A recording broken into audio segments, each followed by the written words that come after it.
Hello friends, யுத்த பூமி நாவல் ஸ்டோரியோட அடுத்த எபிசோட பார்க்கணுன்னா சேனலை சப்ஸ்கிரைப் பண்ணிக்கோங்க. நிறைய பேர் சேனலை சப்ஸ்கிரைப் பண்ணாமலே பார்த்துட்ருக்கீங்க. ஸோ ப்ளீஸ் நீங்கள் சப்ஸ்கிரைப் பண்ணால் எங்களால் அடுத்த எபிசோட் இன்ட்ரெஸ்ட்டாக போட முடியும். ஸோ ப்ளீஸ் சப்ஸ்கிரைப் பண்ணி சப்போர்ட் பண்ணுங்கள். தேங்க்யூ. அத்தியாயம் 2151. மேகராணி முகம் வியர்வையில் நனைந்திருந்தது. அப்போது அவளுக்கு முன்னால் அமர்ந்திருந்த மண்ஞானி அவளையே உற்று பார்த்தபடி, அப்படின்னா தாரணி உன்னோட ரொம்ப பொக்கிஷமான நினைவை விலையா வாங்கிட்டான்னு சொல்லு என்றார். இதை கேட்டதும் மேகராணி பற்களை கடித்தபடி, எனக்கு இப்ப எல்லாம் புரியுது மண்ஞானியே. ஒரு மனுஷன் தன்னோட நினைவுகள், அறிவு, சொத்து, வெற்றி இதையெல்லாம் வச்சு தன்னை எவ்வளவு பெரிய ஆளா நினைச்சாலும் நிஜத்துல அவன் வெறும் மண்ணுதான். கடைசியில எல்லாமே இந்த மண்ணோட மண்ணாதான் கலக்க போகுது என்றாள். அவளது பதிலை கேட்ட மண்ஞானியின் முகத்தில் ஒரு மெல்லிய புன்னகை தோன்றியது. தாரணி எதை கற்பிக்க மேகராணியை சந்தித்தாளோ அந்த பாடத்தை அவள் ஒரு வழியாக புரிந்து கொள்ள தொடங்கிவிட்டாள் என்பது தெளிவாக தெரிந்தது. முதலில் அவளுக்குள்ளேயே நடந்த அந்த போராட்டங்கள், பிறகு அவளது உயிருக்கே வந்த ஆபத்து, இவை அனைத்திற்கும் இடையில் அவள் வாழ்க்கையின் யதார்த்தத்தை மெதுவாக உணர்ந்திருந்தாள். பின்னர் மண்ஞானி மேலும், நீ புத்திசாலிதான், ஆனா இது வெறும் முதல் படிதான். இப்போ இரண்டாவது படிக்கான நேரம் வந்தாச்சு என்றார். இதற்கு அவள் பதில் சொல்லும் முன்பே திடீரென பூமி உள்நோக்கி சரியத் தொடங்கியது. அவளது உடல் ஒரு பெரிய பள்ளத்தில் விழுவது போல உணர்ந்தாள். அவள் எவ்வளவு முயன்றும் அந்த விழுதலை நிறுத்த முடியவில்லை. அந்த நிலை அவளுக்கு ஒரு விசித்திரமான பயத்தை உண்டாக்கியது. அவள் மீண்டும் தனது பொன்னிற சக்திகளை அழைத்தாள். ஆனால் அவை எந்த உதவியும் செய்யவில்லை. அப்போது மண்ஞானி அவளிடம், நீ எந்த அளவுக்கு ஆழமா போறியோ அந்த அளவுக்கு அங்கிருந்து தப்பிக்க துடிப்ப. ஆனா நீ எவ்வளவு வேகமா தப்பிக்க நினைக்கிறியோ அவ்வளவு வேகமா கீழே விழுந்துருவ என்றார். அந்த வார்த்தைகள் அவளது இதய துடிப்பை அதிகரித்தன. அவள் விழுந்து கொண்டிருந்த அந்த பள்ளம் முடிவில்லாதது போல தோன்றியது. சில கணங்கள் போராடிய பிறகு அவளது மனதில் திடீரென ஒரு எண்ணம் எழுந்து, இது வெறும் மண் இல்ல, இதுக்கு உயிர் இருக்கு, இது இன்னும் துடிச்சுக்கிட்டு தான் இருக்கு என்றாள். அந்த எண்ணத்துடன் அவள் கண்களை மூடி ஒரு ஆழ்ந்த மூச்சை இழுத்து விழுவதை ஏற்றுக்கொண்டாள். அதே நேரத்தில் அவள் பூமியின் இதய துடிப்பை கவனமாக கேட்கத் தொடங்கினாள். ஆரம்பத்தில் அவளது சொந்த இதய துடிப்பு மிகவும் வலுவாக இருந்ததால் வேறு எதையும் கேட்க முடியவில்லை. ஆனால் ஒரு கட்டத்தில் அவள் தனது உயிர் உணர்வை விடுவித்த போது அந்த படுகுழியில் தொடர்ந்து விழுந்து கொண்டிருந்தாலும் மெதுவாக அந்த இதய துடிப்பை உணரத் தொடங்கினாள். சில நேரம் கழித்து அவளது சுவாசம் சீராக மாறிய போது பூமியின் இதய துடிப்பு அவளுக்கு தெளிவாக கேட்டது. அவள் தனது இதய துடிப்பை அதனுடன் ஒத்திசைக்க முயன்றாள். அந்த நொடியில் விழுந்து கொண்டிருந்த அவளது உடல் திடீரென நின்றது. பின்னர் அவளது இதய துடிப்பு பூமியின் தாளத்துடன் ஒன்றுபட்ட போது அவள் மெதுவாக மேலே ஏறத் தொடங்கினாள். அதே நேரத்தில் சுற்றிலும் அமைதி நிலவியது. பிறகு சிறிது நேரம் கழித்து அவள் இறுதியாக உச்சியை அடைந்தாள். அதைத் தொடர்ந்து அவள் கண்களை திறந்தபோது அனைத்தும் முன்பிருந்தபடியே இருந்தது. ஆனால் தூணில் அமர்ந்திருந்த மண்ஞானி இப்போது அவளுக்கு நேராக முன்னால் நின்று கொண்டிருந்தார். அதோடு அவர் மேகராணியை கவனமாக பார்த்து, உன்கிட்ட சில குறைகள் இருக்குது, ஆனா உன்னோட மன உறுதி ஆச்சரியப்பட வைக்குது. பஞ்சபூதங்களை புரிஞ்சுக்கிற தகுதி உனக்கு இருக்குன்னு நான் நம்புறேன். தீர்க்க தரிசனப்படி அந்த பஞ்சபூத வாசலை உருவாக்க உனக்கு எங்கள மாதிரி ஞானிகளோட உதவி தேவைப்படும். நான் சொல்றது சரிதானே? அதுக்கான நேரம் வந்துருச்சுன்னா உன் கூட வர்றதுக்கு நான் தயாரா இருக்கேன். ஆனா ஒன்னு ஞாபகம் வச்சுக்கோ, மத்த ஞானிகளுக்கு எதிரா நிக்கிறதுக்கு நான் உனக்கு எந்த உதவியும் பண்ண மாட்டேன் என்றார். இதை கேட்டதும் மேகராணியின் முகம் அளவற்ற மகிழ்ச்சியால் ஒளிர்ந்தது. பிறகு அவள் நிம்மதியாக மூச்சை விட்டுக்கொண்டு ஒரு வரைபடத்தை எடுத்தாள். அந்த வரைபடத்தில் பஞ்சபூத ஞானிகளின் இருப்பிடங்கள் ஒளிரும் சின்னங்களாக காட்டப்பட்டிருந்தன. 5 ஞானிகளில் ஒருவர் அவளுக்கு உதவ ஒப்புக்கொண்டிருந்தார். இப்போது இரண்டாவது ஞானியை அணுக வேண்டிய நேரம் வந்திருந்தது. இதை நினைத்தபடி மேகராணி மெதுவாக, இனி நம்ம அடுத்த இலக்கை நோக்கி போவோம், அதுதான் நீர் ஞானி. ஆனா ஏன் இந்த நீர் ஞானியோட அடையாளம் இப்படி விட்டு விட்டு எரியுது? ஒருவேளை இது ஏதாவது ஆபத்துக்கான அறிகுறியா இருக்குமோ என்று கேட்டாள். அதைத் தொடர்ந்து அந்த அடையாளம் விட்டு விட்டு துடிப்பது ஒவ்வொரு நொடியும் அதிகரித்துக் கொண்டே இருந்தது. அதனுடன் மேகராணியின் கவலையும் மெதுவாக உயர்ந்தது. அப்போது அருகில் நின்றிருந்த மண்ஞானி சிறிது கவலையுடன், இந்த ஆபத்து அங்க உருகிற பனியால வருது என்றார். அதை கேட்ட மேகராணி வரைபடத்தை இறுக்கமாக பிடித்தபடி, ஆனா பனி உருகுனா தண்ணி தானே வரும், நீர் ஞானிக்கு தண்ணியை கட்டுப்படுத்த நல்லா தெரியுமே, அப்படி இருக்கும்போது அங்க எப்படி பிரச்சனை வரும் என்று கேட்டாள். அதற்கு மண்ஞானி அமைதியாக, அதுதான் பிரச்சனையே பெண்ணே. தண்ணி எப்பவுமே மாறிக்கிட்டே இருக்கும். அதோட ஓட்டம் தடைபட்டு ஒரே இடத்துல தேங்கி நிக்க ஆரம்பிச்சா அது நெருப்பை விட ரொம்ப ஆபத்தானதா மாறிடும். அங்க தேங்கி நிக்கிற தண்ணி அதோட ஓட்டம் தடையானதுனால நீர்ஞானிய தன் தலைவனா ஏத்துக்க மறுக்குதுன்னு நான் நினைக்கிறேன். இந்த சூழ்நிலையில தண்ணிக்கு எந்த ஆபத்தும் இல்ல. ஆனா நீர்ஞானி தான் பெரிய ஆபத்துல இருக்கான். அவனை சீக்கிரம் காப்பாத்தலன்னா எல்லாமே அழிஞ்சிடும் என்று விளக்கினார். இதை கேட்ட மேகராணி நீர்ஞானியின் பிரச்சனையை தீர்ப்பதை பற்றி சிந்தித்துக் கொண்டிருந்தாள்.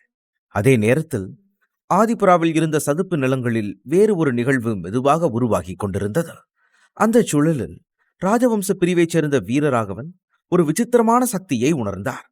அது அவரை ஒளிந்திருந்த ரணதேவனை அழைக்க தூண்டியது. அவரது வார்த்தைகள் கேட்டவுடன் சுற்றியிருந்த வீரர்கள் திடுக்கிட்டனர். அவர்கள் உடனே தங்கள் வாள்களை இன்னும் உறுதியாக பிடித்தனர். மேலும் அனைவரின் பார்வையும் அவர் பார்த்த திசையில் ஒரே நேரத்தில் திரும்பியது. வீரசமரனும் அந்த இருண்ட திசையை உற்று பார்த்து கொண்டிருந்தார். சில கணங்களில் அங்கிருந்து ஒரு கனமான குரல், வீரராகவா, உன்னோட இந்த ராஜவம்ச கூட்டத்தை என்கிட்ட இருந்து தள்ளி வைக்கிறது ரொம்ப கஷ்டம்னு நான் ஒத்துக்கிட்டு தான் ஆகணும் என்று கேட்டது. அந்த குரலுடன் சேர்ந்து மெதுவான காலடி சத்தம் ஒலித்தது. பின்னர் இருளிலிருந்து 100க்கும் மேற்பட்ட வீரர்கள் மெதுவாக முன்னே வந்தனர். அவர்கள் அனைவரும் நம்ப முடியாத அளவிற்கு சக்தி வாய்ந்தவர்களாக தோன்றினர். அவர்களை ஒருமுறை கவனித்த வீரசமரன் பின்னர் முன்னால் நின்றிருந்த நீல நிற உடையணிந்த மகாவம்ச பிரிவின் தலைவரான ரணதேவனை பார்த்தான். அப்போது அவர் முகத்தில் ஒரு அமைதியான புன்னகை இருந்தது. அவர் அருகில் பச்சை கண்களும் உணர்ச்சியற்ற முகமும் கொண்ட ருத்ரன் நின்றிருந்தார். அவரது சக்தி அமைதியாக இருந்தாலும் நித்திய தெய்வீக நிலையில் இருந்தது. அவர்களின் பின்னால் வீரசமரன் மிகவும் பரிச்சயமான முகங்களான ராணா மற்றும் மித்திரனை பார்த்தான். அந்த முகங்களை பார்த்தவுடன் அவன் மனதில், மித்திரன் இங்க வருவான்னு நான் எதிர்பார்க்கவே இல்லை. சரி, அதுவும் ஒரு வகையில நல்லதுதான். அப்பதான் ஆட்டம் இன்னும் சூடு பிடிக்கும் என்றான். இரு தரப்பினரும் ஒருவரை ஒருவர் அமைதியாக பார்த்தனர். அப்போது ராணா வீரசமரனை பார்த்து கோபத்துடன், ஏய் சமரா, அப்ப எங்க சந்தேகம் சரிதான். அதிரவங்கிட்ட இருந்து அந்த பொருளை நீதான் திருடி இருக்க என்று கத்தினான். அதற்கு பதிலாக வீரசமரன் அமைதியாக மித்திரனை பார்த்து, மித்திரன், நான் உனக்கு தான் நன்றி சொல்லணும். உன்னாலதான் இவ்வளவு முக்கியமான தகவல் எங்களுக்கு கிடைச்சது என்றான். இந்த பதில் ராணாவின் கோபத்தை மேலும் தூண்டியது. பின்னர் ரணதேவன் வீரசமரனை பார்த்து, வீரராகவா, உன் பையன் சமர ரொம்ப திறமையானவன் தான் என்றார். அதற்கு வீரராகவன் அமைதியாக, உன்னோட மகாவம்சம் சமீப காலமா ரொம்ப பேராசப்படுது ரணதேவா. நம்மளோட இந்த பகுதியில கிடைக்கிறதை எல்லாரும் பகிர்ந்துக்கணும்ங்கிறது உனக்கும் தெரியும். அப்படி இருந்தும் எல்லா புதைகளையும் நீயே எடுத்துக்கணும்னு நினைச்சா அது கண்டிப்பா நல்லதா முடியாது என்றார். அதை கேட்ட ரணதேவன் மெதுவாக புன்னகைத்து, புதையல பகிர்ந்துக்கிறதுல உயிர் பயமும் இருக்கே. சரி, இவ்வளவு பலசாலியான வீரர்களை இங்க கூட்டிட்டு வந்திருக்கியே, ஒருவேளை நீங்க எல்லாரும் இங்கேயே செத்து போயிட்டா உங்க ராஜவம்சத்துக்கு என்ன ஆகும்னு பயமா இல்லையா? பரவாயில்ல, நீங்க செத்தாலும் உங்க ராஜவம்சத்தை நாங்க பாத்துக்கிறோம் என்றார். அந்த வார்த்தைகளுக்கு பிறகு இரு தரப்பினரும் அமைதியாக நின்றனர். ஆனால் அவர்களின் உடல்களிலிருந்து வெளிப்பட்ட சக்தி விரைவில் ஒரு கடுமையான போரின் அறிகுறியை தந்தது. அந்த திடீர் பதட்டத்தின் நடுவில் வீரசமரன் தனது ஜீவசக்தியை மெதுவாக எழுப்பத் தொடங்கினான். ஆனால் அவன் முழுமையாக சமநிலைப்படுத்திக் கொள்ளும் முன்பே திடீரென்று இருளின் ஆழத்திலிருந்து ஒரு விசித்திரமான ரீங்கார ஒலி எழுந்தது. அந்த ஒலி அவன் முதுகெலும்பில் நடுக்கத்தை ஏற்படுத்தியது. அது கரும்பாறை சதுப்பு நிலத்தின் ஆழத்திலிருந்து வருவது தெளிவாக தெரிந்தது. அந்த ஒலியை கேட்டவுடன் அவன் ஒரு அடி பின் வாங்கினான். ஏனெனில் அந்த இடத்தின் ஆபத்து அவனுக்கு தெரிந்திருந்தது. அந்த சதுப்பு நிலத்தில் பல அபாயங்கள் இருந்தாலும் ஒரு சிறு தவறும் உயிரை பறிக்கக்கூடியது. அதிலும் மிக அதிகமாக அஞ்சப்பட்ட ஒன்று காட்டு ஈ எனப்படும் மந்திர உயிரினம். அவை உள்ளங்கையை விட சிறியதாக இருந்தாலும் அவற்றின் சக்தி ஆதிலோக நிலைக்கு சமமானது. ஆனால் அவற்றின் உண்மையான பயம் அவை தனித்தனியாக அல்ல, எண்ணற்ற கூட்டமாக மொய்ப்பதில்தான் இருந்தது. அப்படிப்பட்ட லட்சக்கணக்கான ஈக்கள் கருமேகமாக வானில் சுழன்று கொண்டிருந்தன. ஒரு வீரன் அவற்றின் பிடியில் சிக்கினால் அவன் எவ்வளவு வலிமையானவனாக இருந்தாலும் ஒரு கணத்தில் எலும்புக்கூடாக மாறிவிடுவான். அந்த அபாயகரமான ஜீவசக்தி ஈக்களின் கூட்டம் நெருங்கிக் கொண்டிருப்பதை உணர்ந்தவுடன் வீரராகவனும் மற்றவர்களும் அதிர்ந்தனர். உடனே அவர் சத்தமாக, நண்பர்களே, சீக்கிரம் இங்கிருந்து ஓடிடுங்க. ஜீவசக்தியை தாக்குற அந்த ஈ கூட்டம் வேகமா வந்துட்டு இருக்குது என்று கத்தினார். இதைச் சொன்ன உடனேயே வீரராகவன் அங்கிருந்து வேகமாக நகர்ந்தார். அவரைத் தொடர்ந்து அவரது முழு படையும் விரைவாக நகர்ந்தது. அந்த நேரத்தில் ரணதேவனும் அவரது தோழர்களும் இந்த சந்தர்ப்பத்தை பயன்படுத்தி முன்னேறலாம் என்ற எண்ணம் அவர்களுக்கு முக்கியமாக தோன்றவில்லை. ஏனெனில் அவர்கள் முன்னேறினாலும் ஜீவசக்தியை தாக்கும் ஈக்களின் கூட்டத்தை எதிர்கொண்டால் கணிசமான இழப்புகளை சந்திக்க வேண்டியிருக்கும் என்பதை வீரராகவன் நன்றாக அறிந்திருந்தார். அதே நேரத்தில் வீரராகவனும் அவரது படையும் வேகமாக நகர்வதை பார்த்த ரணதேவனின் முகத்திலும் கலக்கம் தென்பட்டது. அவர் உடனே, ஜீவசக்தியை தாக்குற அந்த ஈ கூட்டம் நம்மள பார்த்துதான் வருது. எல்லாரும் சீக்கிரம் இங்கிருந்து கிளம்புங்க என்று கத்தினார். அதன் பிறகு மகாவம்ச படையும் விரைவாக தப்பிச் செல்லத் தொடங்கியது. அவர்கள் தப்பியோடிக் கொண்டிருக்கும் போது கரும்பாறை சதுப்பு நிலத்தின் ஆழத்திலிருந்து ஒரு கருமேகம் மெதுவாக எழத் தொடங்கியது. அதனுடன் சேர்ந்து அப்பகுதி முழுவதும் ஒரு விசித்திரமான ரீங்கார ஒலி பரவியது. அந்த அபாயகரமான கூட்டம் முழுமையாக வெளிப்பட்ட போது சுற்றியிருந்த நிலமே நடுங்குவது போல உணரப்பட்டது. பயந்து போன கரும்பாறை பாம்புகள் கூட உடனே சதுப்பு நிலத்தின் ஆழத்திற்குள் பின்வாங்க தொடங்கின. ஆனால் ஈக்களின் வேகம் அதைவிட பயங்கரமானது. அவை பாம்புகளை நோக்கி பாய்ந்து கண்ணிமைக்கும் நேரத்தில் அவற்றை வெறும் எலும்புக்கூடுகளாக மாற்றிவிட்டன.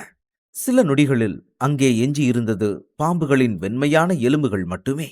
கூர்ந்து கவனித்திருந்தால் அந்த கருமேகத்தின் உள்ளே எண்ணற்ற சிறிய ஈக்கள் மொய்த்து கொண்டிருப்பதையும் அவற்றின் கூர்மையான பற்களிலிருந்து இரத்தம் சொட்டி கொண்டிருப்பதையும் காண முடிந்திருக்கும். அந்த நேரத்தில் ராஜவம்சமும் மகாவம்சமும் தங்கள் உயிரை காப்பாற்றிக் கொள்ள அவசரமாக ஓடின. இருந்தபோதிலும் அந்த ஈக்களின் வேகத்தை அவர்கள் தவறாக மதிப்பிட்டிருந்தனர். ஏனெனில் சில கணங்களிலேயே அந்த அபாயகரமான கூட்டம் அவர்களை அடைந்தது. மற்றவர்களுடன் சேர்ந்து ஓட முடியாத வேகத்தில் இருந்த சில வீரர்கள் அந்த கருமேகத்தில் சிக்கி அடுத்த நொடியிலேயே அவர்கள் எலும்பு கூடுகளாக மாறினர். அவர்களின் வேதனை கூச்சல்கள் காடெங்கும் எதிரொலித்தன. பிறகு திடீரென்று அந்த கருமேகம் இரண்டாக பிளந்து 2 சிறிய கருமேகங்களாக மாறி இரு பிரிவுகளையும் நோக்கி வேகமாக பாய்ந்தது. அந்த காட்சியை கண்ட வீரராகவன் பதட்டத்துடன், தோழர்களே, ரொம்ப ஜாக்கிரதையா இருங்க. அதோட தாக்குதல்ல இருந்து எப்படியாவது தப்பிங்க என்று கத்தினார். உடனே அந்த சிறிய ஈக்களின் மேகத்திலிருந்து தப்பிக்க ராஜவம்ச பிரிவு தங்களை மேலும் சுருக்கிக் கொண்டு இரு திசைகளில் பிரிந்தது. அப்போதுதான் வீரசமரன் மறுபக்கம் நகர்வதைக் கண்ட செழியனின் முகம் நிறம் மாறியது. அவன் உடனே, சமரா ஜாக்கிரதை என்று கத்தினார். உடனே வீரசமரனை திரும்ப அழைத்து வர அவர் மறுபக்கம் செல்ல முயன்றார். ஆனால் அந்த ஈக்களின் வேகம் அளவு கடந்ததாக இருந்ததால் வீரராகவன் உடனே செழியனை பிடித்து அவரை தடுத்தார். அப்போது செழியனின் முகத்தில் தெரிந்த கலக்கத்தை பார்த்து அவர் அமைதியாக, செழியா, கவலைப்படாத. நீ நினைக்கிற அளவுக்கு அந்த பையன் ஒன்னும் பலவீனமானவன் கிடையாது. அவன் கூட மருதுவும் மற்ற திறமையான வீரர்களும் இருக்காங்க. இப்போதைக்கு நம்மளோட முதல் வேலை மற்ற வீரர்களை காப்பாத்திட்டு இந்த ஈ கூட்டங்கிட்ட இருந்து தப்பிக்கிறது தான். அதுக்கப்புறம் நாம எங்க சந்திக்கணும்னு சமரனுக்கு நல்லாவே தெரியும் என்றார். வீரராகவனின் வார்த்தைகளை கேட்டதும் செழியன் முதலில் தயங்கினார். ஆனால் சில நொடிகள் கழித்து வீரசமரனை பின்தொடர வேண்டாம் என்ற முடிவுக்கு அவர் அமைதியாக சம்மதித்தார். ஏனெனில் வீரசமரன் இளைஞனாக இருந்தாலும் அவன் சாதாரண வீரன் அல்ல என்பதை செழியன் நன்கு அறிந்திருந்தார். அதன் பிறகு வீரராகவன் தனது கையை அசைத்தார். உடனே அவர்கள் அனைவரும் காட்டின் ஆழத்திற்குள் விரைந்து முன்னேறினர். இதற்கிடையில் வீரசமரன் தன் தந்தையும் சித்தப்பாவும் வேறு திசையில் பிரிந்து விட்டதை கவனித்தான். ஒரு கணம் தயக்கத்துடன் தலையசைத்த பின் அவனும் தொடர்ந்து ஓடினான். அவனுடன் மருதுவும் இன்னும் சில வீரர்களும் இருந்தனர். தங்கள் அனுபவத்தின் அடிப்படையில் அவர்கள் அவனை பார்த்து, சமரா, கவனமாரே என்று எச்சரித்தனர். இப்போது செழியனும் வீரராகவனும் பிரிந்து விட்டதால் வீரசமரனை பாதுகாப்பது அவர்களின் பொறுப்பாக மாறியிருந்தது. இதை உணர்ந்த வீரசமரன் அவர்கள் சொன்னதை அமைதியாக கேட்டுவிட்டு சுற்றிலும் பார்த்தான். அப்போது இன்னும் ஒரு கருமேகம் தங்களை தொடர்ந்து வருவதை அவனால் தெளிவாக காண முடிந்தது. அதை கண்டவுடன் அவன் சத்தமாக, நிக்கிறதுக்கு நேரம் இல்ல. நீங்க உயிரோட இருக்கணும்னு நினைச்சா நிக்காம ஓடிக்கிட்டே இருங்க என்று கத்தினார். அத்தியாயம் 2152. வீரசமரனின் உடலிலிருந்து கருஞ்சிவப்பு ஜீவசக்தி பெருமளவில் வெளிப்பட்டுக் கொண்டிருந்தது. அதே நேரத்தில் அவன் வேகமாக முன்னோக்கி நகர்ந்து கொண்டிருந்தான். ஜீவசக்தியை தாக்கும் ஈக்களால் சூழப்படுவது எவ்வளவு வேதனையான மரணம் என்பதை அவன் அறிந்திருந்ததால் அவன் வேகம் மேலும் அதிகரித்திருந்தது. இதற்கிடையில் வீரசமரனின் வார்த்தைகள் கேட்டதும் மருதுவும் மற்றவர்களும் இன்னும் வேகமாக ஓடத் தொடங்கினர். அவர்களுடைய வேகம் குறையவில்லை என்றாலும் அந்த ஈக்களின் வேகம் அதைவிட அதிகமாக இருந்ததால் அவை தங்களை நோக்கி நெருங்கிக் கொண்டிருப்பதை அவர்கள் உணரத் தொடங்கினர். அந்த உணர்வு மருதுவின் முகத்திலும் மற்ற வீரர்களின் முகங்களிலும் கலக்கத்தை ஏற்படுத்தியது. அப்போது மருதுவுடன் இருந்த இன்னும் 2 துணிச்சலான வீரர்கள் திடீரென திரும்பி அந்த ஈக்களை தடுக்க முனைந்தனர். ஆனால் உடனே வீரசமரன் அவர்களின் கையை பிடித்து இழுத்து கொண்டு வந்து, மருதுமாமா, என்னாச்சு உங்களுக்கு? சாக போறீங்களா? உங்களோட பாசம் உங்களோட புத்தியை மறைச்சிருச்சுன்னு நினைக்கிறேன் என்றான். அந்த கணத்தில் வீரசமரனின் பார்வை தங்களுக்கு மிகவும் அருகில் வந்திருந்த கருமேகத்தை நோக்கிச் சென்றது. ஆனால் அடுத்த நொடியில் அவன் முகத்தில் ஆச்சரியம் தோன்றச் செய்த ஒரு மாற்றத்தை அவன் கவனித்தான். அதை உணர்ந்தவுடன் அவன் குழப்பத்துடன், என்ன நடக்குதுங்க? அந்த ஈ கூட்டம் நம்மளை துரத்துறது நிறுத்திருச்சு போலையே. இவ்வளவு தூரம் நம்ம பக்கத்துல வந்துட்டு அதுங்க எப்படி அப்படியே பின்வாங்கி போகும் என்று கேட்டான். வீரசமரனின் இந்த வார்த்தைகள் மருதுவையும் மற்றவர்களையும் திகைக்க வைத்தன. உடனே அவர்கள் அனைவரும் அந்த கருமேகத்தை நோக்கி பார்த்தனர். சில நொடிகள் முன்பு தங்களை நோக்கி விரைந்த அந்த ஈக்கள் இப்போது தங்களை விட்டு விலகிச் செல்வதை அவர்கள் தெளிவாக கண்டனர். ஈக்கள் அனைத்தும் திடீரென வடமேற்கு திசையை நோக்கி நகரத் தொடங்கியதைக் கண்டு வீரசமரன் பெரும் வியப்படைந்தான். பிறகு கூர்ந்து கவனித்த போது அவனுக்கு ஒரு மெல்லிய ஓசை கேட்டது. உடனே அவன், மருதுமாமா, அந்த சத்தம் வடமேற்கு திசையில யாரோ புல்லாங்குழல் வாசிக்கிற மாதிரி இருக்குது. இந்த ஈக்கள் எல்லாம் அந்த புல்லாங்குழல் சத்தத்துக்கு கட்டுப்பட்டு அதை நோக்கியே போகுது. ஆனா இந்த நேரத்துல அங்க யாரு புல்லாங்குழல் வாசிக்கிறது? ஒருவேளை யாராவது இந்த ஈ கூட்டத்தை கட்டுப்படுத்துறாங்களோ என்று கேட்டான். அதே நேரத்தில் மருது ஒரு நிம்மதி பெருமூச்சு விட்டபடி, எனக்கு ஒன்றும் புரியல சமரா. ஆனா அதுங்க நம்மளை விட்டு போன வரைக்கும் சந்தோஷம். இப்போ நாம தலைவரையும் மற்ற வீரர்களையும் தேடி போவோம். கிளம்பு என்றார். ஆனால் வீரசமரனின் மனதில் வேறு ஒரு எண்ணம் உருவாகி, மருதுமாமா, கொஞ்சம் இருங்க, நாம் அந்த ஈ கூட்டத்தை துரத்துக்கிட்டே போய் அங்க என்ன நடக்குதுன்னு பார்க்கணும்னு எனக்கு தோணுது என்றான். அந்த வார்த்தைகள் கேட்டதும் மருதுவின் முகம் வெளிரியது. அவர் உடனே பதட்டத்துடன், இல்ல சமரா, அது ரொம்ப ஆபத்தானது என்றார். ஆனால் வீரசமரன் அமைதியாக, பதட்டப்படாதீங்க மாமா, நாம போய் அதுங்க கூட ஒட்டிக்க போறதில்ல. ஒரு குறிப்பிட்ட தூரத்துல இருந்தே அதுங்களை நோட்டம் விடுவோம். ஏதாவது தப்பா நடக்கிற மாதிரி தெரிஞ்சா உடனே திரும்பி வந்துடலாம். கொஞ்சம் யோசிச்சு பாருங்க, யாராவது உண்மையிலேயே இந்த ஈ கூட்டத்தை கட்டுப்படுத்துறாங்கன்னா அந்த சாகாவரம் பெற்ற அபூர்வ பறவையை பத்தின தகவல் அவங்களுக்கு தெரிஞ்சிருக்க வாய்ப்பு இருக்கு என்று விளக்கினான். வீரசமரன் சொன்னதை கேட்டு மருது சிறிது நேரம் யோசித்தார். பிறகு ஒரு பெருமூச்சை விட்டு, சரி சமரா, அதுங்களை பின்தொடர்ந்து போவோம். ஆனா ஏதாவது ஆபத்துன்னு தெரிஞ்சா உன்னை உடனே இழுத்துட்டு வந்துருவேன், சரியா என்றார். இதை கேட்டதும் வீரசமரனின் முகத்தில் ஒரு லேசான புன்னகை தோன்றியது. அதன்பின் அவன் தயக்கமின்றி வடமேற்கு திசையை நோக்கி நகரத் தொடங்கினான். மருதுவும் சில வீரர்களும் அவனை தொடர்ந்து சென்றனர். இதற்கிடையில் ஜீவசக்தியை தாக்கும் ஈக்கள் மிகவும் வேகமாக நகர்ந்து கொண்டிருந்தன. ஆனால் வீரசமரனும் அவனுடன் சென்றவர்களும் தங்கள் வேகத்தை குறைக்கவில்லை. அவர்கள் தொடர்ந்து பின்தொடர்ந்த போது புல்லாங்குழலின் ஒலி மெதுவாக தெளிவாக கேட்கத் தொடங்கியது. அதனால் வீரசமரனின் முகத்தில் சந்தேகம் மேலும் அதிகரித்தது. அப்போது முன்னால் பார்த்த மருது, சமரா, அந்த ஈ கூட்டம் அப்படியே நின்னுடுச்சு பாரு என்றார். உடனே வீரசமரனும் அந்த திசையில் பார்த்தான். அங்கே ஒரு சிறிய மேடு இருப்பது அவனுக்கு தெரிந்தது. அந்த மேட்டின் மீது ஜீவசக்தியை தாக்கும் ஈக்கள் மொய்த்த ஒரு விசித்திரமான கருப்பு மரம் நின்று கொண்டிருந்தது. அப்போது அந்த இடத்தில் இருந்த ஈக்களின் எண்ணிக்கை கோடிக்கணக்கில் இருந்தது. அங்கே இருந்துதான் புல்லாங்குழலின் ஒலி வந்து கொண்டிருந்தது.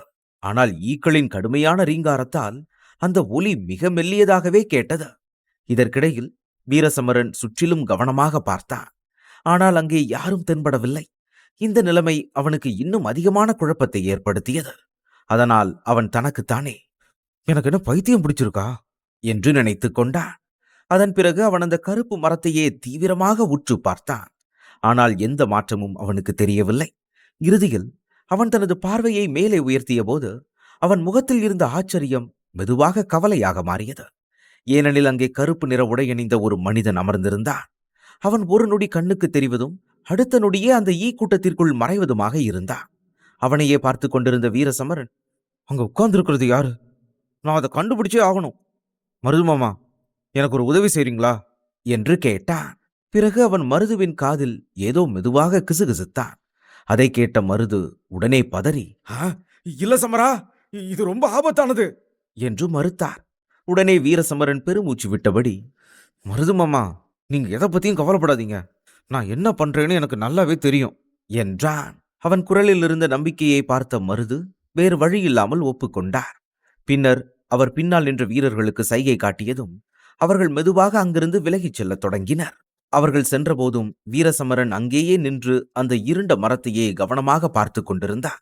சிறிது நேரம் கழித்து காட்டின் பல திசைகளிலிருந்தும் எண்ணற்ற மந்திர மிருகங்கள் அந்த இடத்தை நோக்கி ஓடி வரத் தொடங்கின. அவற்றின் வருகையால் அந்த இடத்தின் அமைதி முற்றிலும் கலைந்தது. இதற்கிடையில் அங்கிருந்து ஜீவசக்தியை தாக்கும் ஈக்கள் அந்த மந்திர மிருகங்களை தாக்கத் தொடங்கின. அப்போதுதான் அந்த மிருகங்கள் தாங்கள் சிக்கியிருந்த அபாயத்தை உணர்ந்து பயத்துடன் கர்ஜித்தபடி தப்பிக்க ஓடின. ஆனால் கருமேகங்களைப் போல இருந்த ஈக்கள் அவற்றை தொடர்ந்து துரத்தி கொண்டே இருந்தன. அதைத் தொடர்ந்து சில கணங்களில் மரத்தை சூழ்ந்திருந்த எண்ணற்ற ஈக்கள் அந்த மிருகங்களை துரத்திச் சென்றதால் அந்த இருண்ட மரம் தெளிவாக காணப்பட்டது. அந்த வாய்ப்பை பயன்படுத்திய வீரசமரன் உடனே முன்னேறி மரத்தில் வேகமாக ஏறத் தொடங்கினான். அவன் மேலே ஏறிக்கொண்டிருந்த போது சில ஈக்கள் அவனை தாக்கின. ஆனால் அவை மிக குறைவாக இருந்ததால் அவற்றை அவன் எளிதாக கொன்றுவிட்டான். அவன் ஏறும் வேகம் அதிகமாக இருந்ததால் சில கணங்களிலேயே உச்சியை அடைந்தான். அங்கு சென்றதும் ஒரு பெரிய கூடு போலிருந்த இடம் அவன் கண்களில் பட்டது. அதற்குள் ஏதோ ஒன்று வைக்கப்பட்டிருந்தது. அது ஒரு உயிருள்ள மனிதன் அல்ல, மாறாக கருப்பு உடை அணிந்திருந்த ஒரு எலும்புக்கூடு. அந்த உடைகள் மிகவும் பழமையானவை போல பெருமளவில் கிழிந்திருந்தன. அந்த எலும்புக்கூட்டை அவன் உற்று பார்த்தபோது அதன் எலும்புகள் எரிந்திருந்ததை அவன் கவனித்தான். அதே நேரத்தில் அந்த எலும்புக்கூட்டின் முன்புறத்தில் கிடந்த ஒரு இலையின் மீது அவன் பார்வை விழுந்தது. அதில் ஏதோ எழுதப்பட்டிருந்தது. பின்னர் சுற்றியிருந்த தூசியை மெதுவாக தட்டி அகற்றியபடி வீரசமரன் அந்த இலையை எடுத்து படிக்கத் தொடங்கி, என் பேரு தோகன். நான் பூச்சிகள் பிரிவைச் சேர்ந்தவன். நான் ஒரு பயணத்தில் இருந்தபோதான் அந்த பண்டைய அதிசய பறவையான அமர பறவையோட தடயங்களை கண்டுபிடிச்சேன். என்னோட பேராசை என் அறிவை மறைச்சிருச்சு. அந்த பறவையோட ஆன்ம துண்டை கைப்பற்ற நான் முயற்சி பண்ணேன். எவ்வளவோ வழிகளையும் கஷ்டங்களையும் தாண்டி கடைசியில என்னோட முயற்சியில நான் வெற்றி பெற போற அளவுக்கு நெருக்கமா வந்துட்டேன். ஆனா அப்போதான் எனக்கு அந்த விஷயம் தெரிஞ்சுது என்று அந்த எழுத்துக்கள் தொடர்ந்திருந்தாலும் அதன் பின் இருந்த பகுதிகள் மங்கலாக இருந்ததால் தெளிவாக படிக்க முடியவில்லை. இருப்பினும் இறுதியில் யாரோ தங்கள் விதியை சபிப்பது போன்ற உணர்வு அதில் இருந்தது. இதை படித்த வீரசமரன் அந்த எலும்புக்கூடு உயிருடன் இருந்தபோது ஆன்ம துண்டை பெறுவதற்கு மிக அருகில் வந்திருந்தது. ஆனால் துரதிருஷ்டவசமாக அது தோல்வி அடைந்தது என்பதை புரிந்து கொண்டான். மேலும் அது ஏன் தோல்வி அடைந்தது என்பது அவனுக்கு தெளிவாக தெரியவில்லை. ஏனெனில் அந்த பகுதி முழுவதும் மங்கி இருந்தது. இதை பற்றி யோசித்தபடி அவன் மீண்டும் அந்த எலும்புக்கூட்டின் மீது கவனம் செலுத்தினான். அதன் தோளில் ஒரு கருப்பு புல்லாங்குழல் தொங்கிக் கொண்டிருந்தது. அதில் விசித்திரமான பூச்சி வடிவங்கள் செதுக்கப்பட்டிருந்தன. மேலும் லேசான காற்று வீசும் போதெல்லாம் அது தானாகவே இசை எழுப்புவது போல இருந்தது. அதை கவனித்த வீரசமரன் மெதுவாக, ஒருவேளை இந்த புல்லாங்குழலால பூச்சிகளை கட்டுப்படுத்த முடியுமோ? எப்படி பார்த்தாலும் இந்த மனுஷன் பூச்சிகள் பிரிவை சேர்ந்தவன் தானே. அப்போ நான் கேட்ட அந்த சத்தம் காத்து வீசும்போது இந்த புல்லாங்குழல்ல இருந்து வந்திருக்கணும். இந்த சத்தத்தால தான் அந்த ஈக்கள் இங்கேயே தங்கிடுச்சுன்னு நினைக்கிறேன் என்றான். பின்னர் அவன் புன்னகைத்து அந்த எலும்பு கூட்டிடம், பூச்சிகள் பிரிவோட பெரியவரே, நீங்க தான் மேலே போயிட்டீங்கல்ல, அதனால இந்த புல்லாங்குழல் இனி உங்களுக்கு பயன்படாது. இப்படிப்பட்ட சூழல்ல அழகான திறமையான இந்த வீரன் உங்க புல்லாங்குழலை எடுத்துக்கட்டும். என்ன சொன்னீங்க? என்னை விட இதுக்கு சரியான ஆள் யாருமே கிடைக்க மாட்டாங்களா? போதும் நிறுத்துங்க, எனக்கு வெக்கமா இருக்குது என்று நகைச்சுவையுடன் சொன்னான். அதன் பின் அவன் மிகவும் கவனமாக அந்த கருப்பு புல்லாங்குழலை எடுத்துக்கொண்டு, நான் நினைச்சது சரிதான்னா, இந்த புல்லாங்குழல் மூலமா அந்த ஈக்களை என்னால் வரவழைக்க முடியும். ஆனா இதை வச்சு இப்ப விளையாடக்கூடாது. ஏன்னா நான் ஒன்றும் பூச்சிகள் பிரிவை சேர்ந்த வீரம் கிடையாது. ஒருவேளை தப்பா ஏதாவது ஊதி அந்த பயங்கரமான ஈக்கள் இங்க வந்துருச்சுன்னா அதை என்னால் கட்டுப்படுத்த முடியாம போகலாம். அப்புறம் யமன்கிட்ட இருந்து என்னை காப்பாற்ற யாராலையும் முடியாது என்றான். பிறகு வீரசமரன் கீழே இறங்கி அந்த பகுதிக்கு திரும்ப தயாரானான். ஆனால் அந்த கணத்தில் அவனது பார்வை மீண்டும் கருப்பு உடை அணிந்திருந்த அந்த எலும்புக்கூட்டின் மீது விழுந்தது. அதை உற்று பார்த்தவாறே அவன் ஒரு நொடிக்கு தயங்கினான். பின்னர் மெதுவாக அதன் ஆடைகளை தொட்டான்.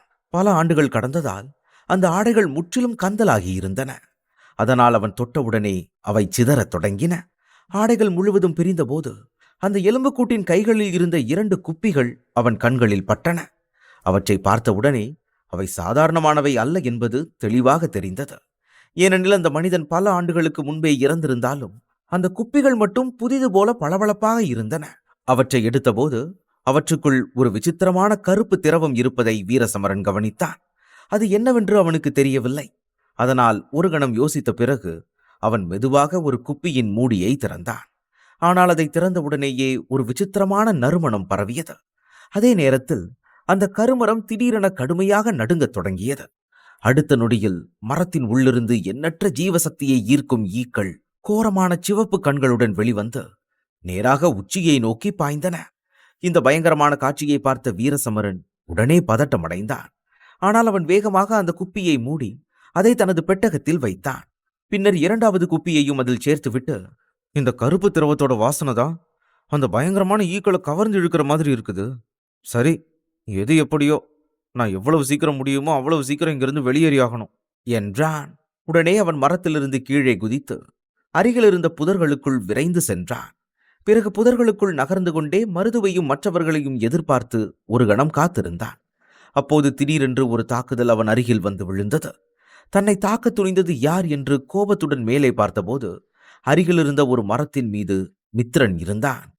பிறகு அவன் புன்னகையுடன், உன்னோட அதிர்ஷ்டம் ஆச்சரியமா இருக்குது வீரசமரா. முக்கியமான பொருட்கள் எல்லாம் எப்படி உன்கிட்டயே வந்து விழுது. சரி, இப்ப அந்த இருண்ட மரத்தோட உச்சியிலிருந்து உனக்கு கிடைச்ச அந்த பொருளை என்கிட்ட கொடுத்துரு என்றான். மித்திரனை அங்கே சந்திப்போம் என்று வீரசமரன் எதிர்பார்க்கவில்லை. அதனால் அவனை பார்த்ததும் ஒரு நிமிடம் திகைத்து போனான்.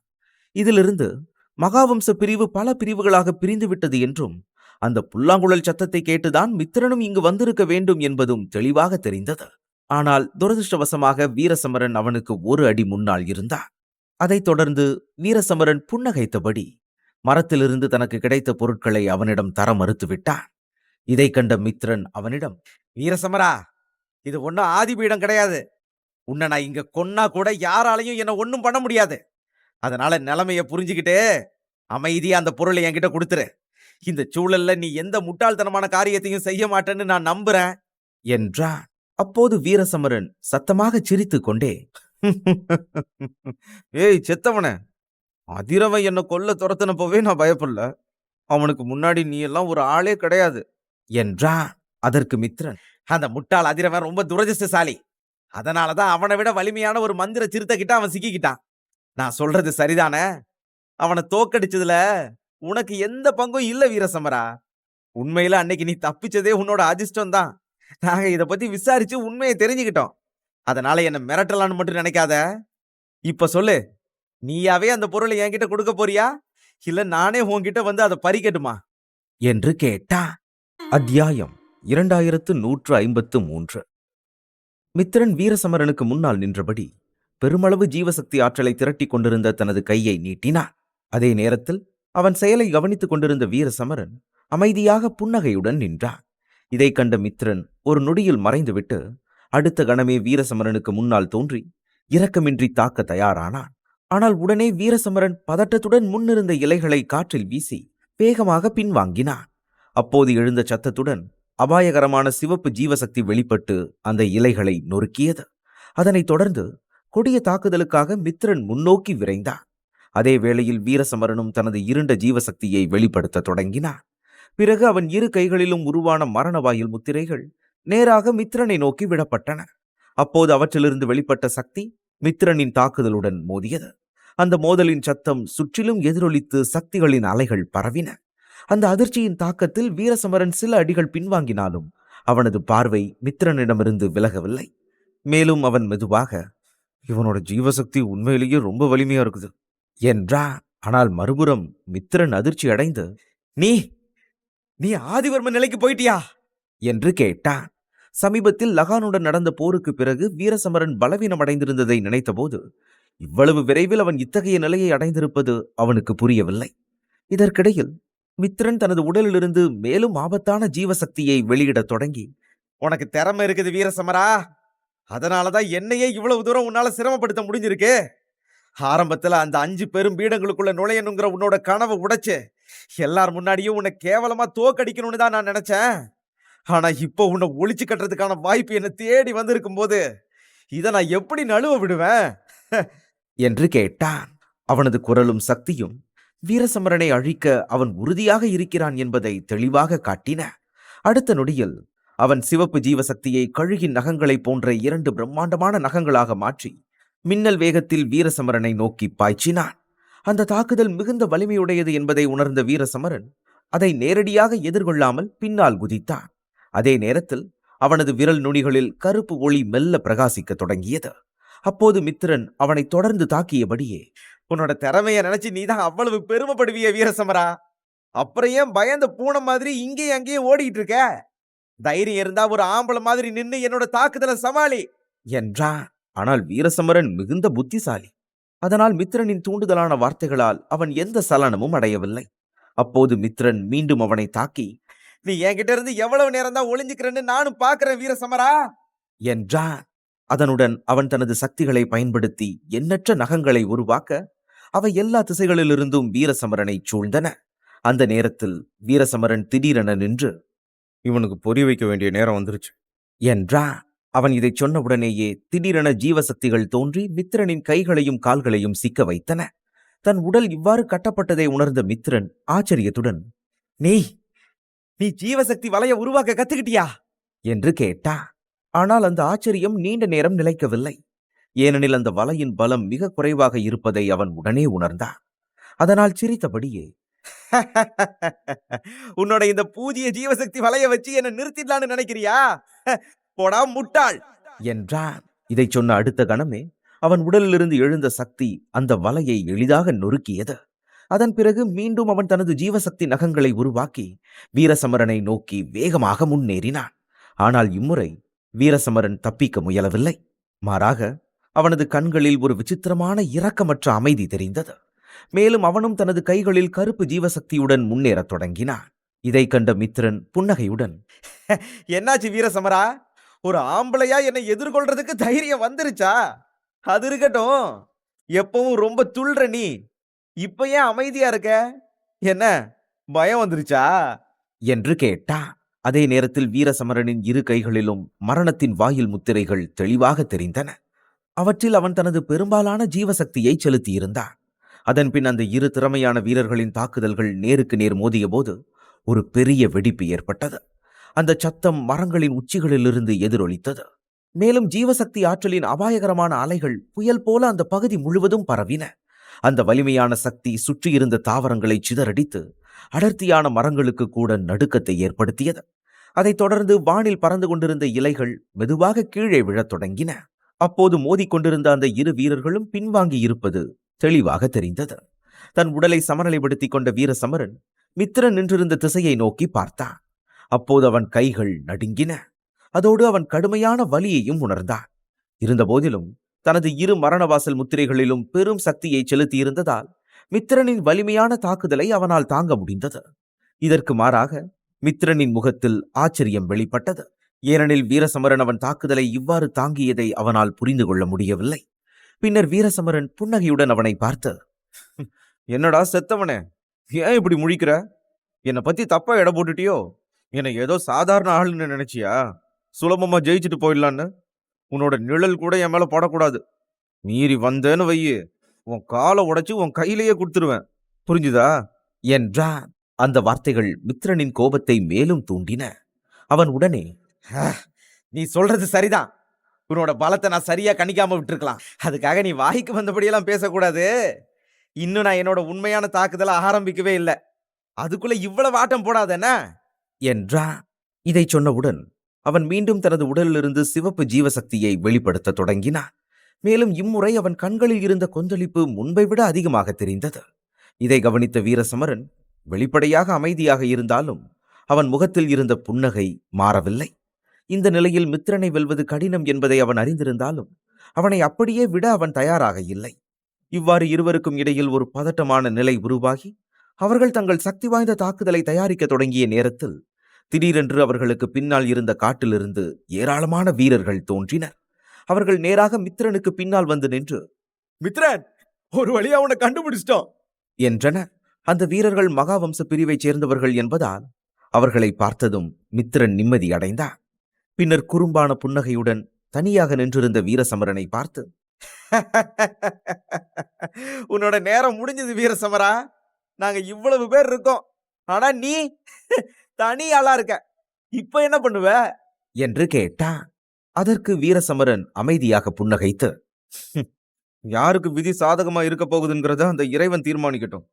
ஆனா யார் பக்கம் அதிகமான வீரர்கள் நிக்கிறாங்கன்னு கணிக்கிறதுல நீ மறுபடியும் ஒரு தப்பு பண்ணிட்ட செத்தவனே என்றான். அவன் அந்த வார்த்தைகளை முடிப்பதற்குள் அவனுக்கு பின்னால் ராஜவம்ச பிரிவைச் சேர்ந்த வீரர்கள் விரைந்து வந்து நின்றனர்.